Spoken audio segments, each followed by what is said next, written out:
Sebenarnya dari dulu pengen kuliah ekonomi ya, makanya dulu pernah saya ngomong ke keluarga saya pengen kuliah ekonomi gitu.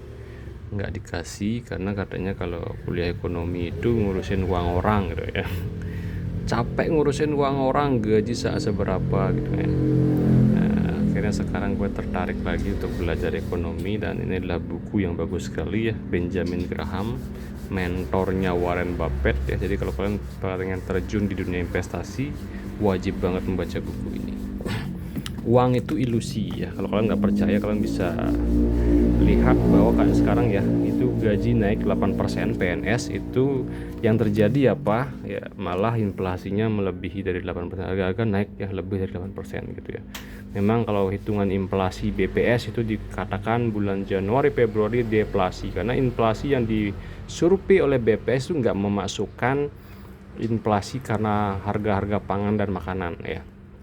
Dan ini ilusi uang, makanya kita harus investasi itu udah hanya tentang saham, tidak hanya tentang ini, tapi juga ada disebut dengan government bond atau obligasi ya, surat utang pemerintah. Nah ini adalah imbal hasil, grafik imbal hasil government bond Amerika ya. Ini sangat correlate dengan harga emas. Jadi ketika imbal hasil turun maka harga emas naik gitu ya.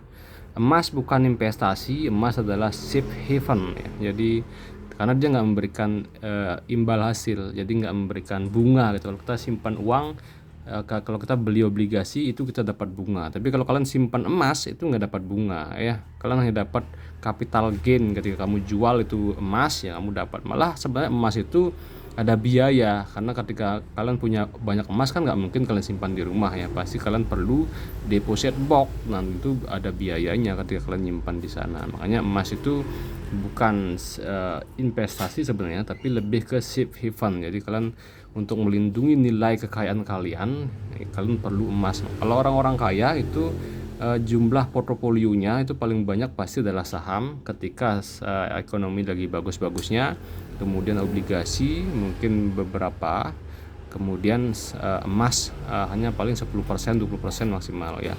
Kemudian ketika terjadi krisis, maka yang terjadi sebaliknya, saham dia kurangi, obligasi dia perbanyak, saham, emas juga tetap 10-20%. Jadi seperti itu portofolio, dan itu dihitung detail ya, karena memang harus gimana pun caranya, karena uang itu ilusi, jadi bagaimanapun caranya mereka harus memperhitungkan jangan sampai apa yang dihasilkan itu turun gara-gara inflasi dari mata uang. Makanya mereka kadang-kadang perlu, kalau mereka bukan ahli di bidang keuangan, maka menaruh dananya ke sebuah perusahaan yang disebut dengan hedge fund ya. Hedge fund itu adalah perusahaan yang menjaga, melindungi nilai aset suatu orang-orang kaya ya. Jadi seperti Bridgewater Associate itu dimiliki oleh Ray Dalio. Nah itu, dan juga Warren Buffett juga punya hedge fund ya. Jadi seperti itu.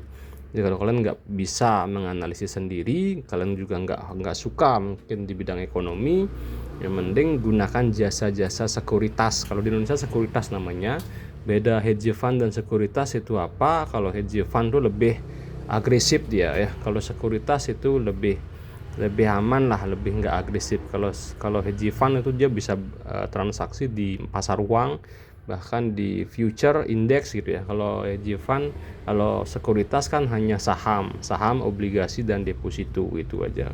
Kalau hedge fund itu lebih luas, dia bisa menggunakan dana nasabah itu untuk investasi di komoditas, misalnya di emas, di trading kan gitu ya, di future. Jadi mereka punya lebih agresif dalam menumbuhkan nilai dari imbal hasil dari investasi untuk para investornya.